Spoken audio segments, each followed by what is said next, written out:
పల్లవి అయితే శ్రీకర్ని శ్రేయ వద్ద విషయంలో నేను శ్రేయని నా వైపు తిప్పుకున్నాను, ఇంకా నేను ఆడిందే ఆట అని చెప్పని చాలా సంతోషపడుతూ ఉంటే ఇంకా శ్రేయ అయితే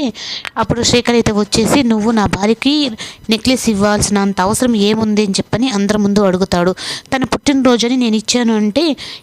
ఏ డ్రెస్సో ఏదైనా ఇస్తారు గిఫ్ట్గా, ఇంత పెద్ద నెక్లెస్ ఇచ్చావంటే ఏంటి కథ అని చెప్పనంటే ఇంకా పార్వతికి అలాగే రాజేశ్వరికి అందరికైతే అనుమానం వస్తుంది. అప్పుడు ఇంకా శ్రేయ కూడా అయితే వచ్చి నాకు అవని అక్క గురించి చాలా విషయాలు చెప్పింది శ్రీకర్, దానివల్ల నేను అవన్నీ వింటున్నానని చెప్పని ఇంత పెద్ద గిఫ్ట్ ఇచ్చి ఇప్పుడు నువ్వు అవని అక్కని తీసుకొని షికాలు చేస్తున్నావు అని చెప్పి తనే నాకు ఫోన్ చేసి చెప్పిందని చెప్పని ఇంకింట్లో వాళ్ళందరి ముందైతే శ్రేయ చెప్పేస్తుంది. అప్పుడు ఇంకా పల్లవికి అయితే చాలా కోపం వచ్చి ఏంటి శ్రేయ నువ్వేం మాట్లాడుతున్నావు అంటే అవునే కదా పల్లవి, నువ్వే కదా శ్రీకరు అవని అక్కని తీసుకొని వెళ్తున్నాడని చెప్పని నువ్వే కదా చెప్పింది నాకు, మళ్ళీ ఎందుకు మాట మారుస్తున్నావు, నిజమే కదా అని చెప్పనంటే శ్రేయ నాతో పెట్టుకోకు నువ్వు అని చెప్పని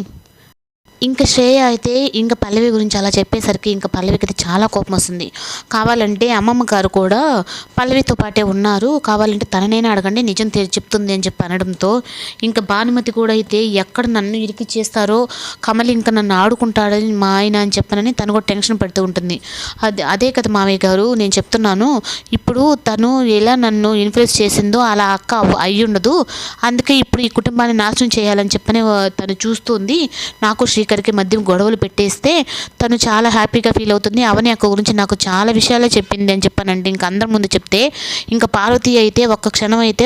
పల్లవి గురించి ఆలోచిస్తుంది. అవును ఆ రోజు నేను ఫేస్ చూడలేదు, వెనక నుంచే చూశాను, సేమ్ అలాగే ఉండింది, అదే చీర మళ్ళీ పల్లవి దగ్గర కూడా ఉండింది, ఆ చీర ఎందుకు ఉంది అని చెప్పని తనైతే ఆలోచనలు పడుతుంది. అప్పుడు ఇంకా పల్లవి అయితే ఇంకా అందరి ముందు పల్లవి గురించి అయితే ఇంకా పార్వతి అందరి ముందు బయట పడకూడదని చెప్పని సరే ఒక అవకాశం ఇచ్చి చూస్తాను, నేనైతే అవని ఫేస్ అయితే చూడలేదు, నేనే ఏమన్నా పొరపాటు పడ్డానా, నా కొడుకు కోడల్ని విడదీసిన పాప నాకు ఊరికే పోదు, కానీ పల్లవి గురించి మాత్రం ఒక కన్ను వేస్తుండాలని చెప్పని అంటూ ఉంటే ఇంకా పల్లవికి అయితే నన్ను ఈ విధంగా బుక్ చేస్తావు అనుకోలేదు శ్రేయ నువ్వు, నేను అవని అక్కని గురించి టార్గెట్ పెట్టుకున్నాను, నీ గురించి కానీ పెట్టుకొని ఉంటే వచ్చిన రోజు నేను పంపించేసి ఉంటాను అని చెప్పని అంటూ ఉంటుంది. ఇంకా అక్షయ్ అయితే ఎందుకు పల్లవి నువ్వు ఇంత ఇది చేస్తున్నావు, అవని గురించి చాలా తప్పుగా మాట్లాడతావు, ఇప్పుడు శ్రేయ విషయంలో ఇట్టే చేస్తున్నావు, అసలు నీకు ఏంటి ఇంట్లో ప్రాబ్లం అని చెప్పని అక్షయ్ అంటే నాకు ఏ ప్రాబ్లము లేదు, మీరే నన్ను ఆ విధంగా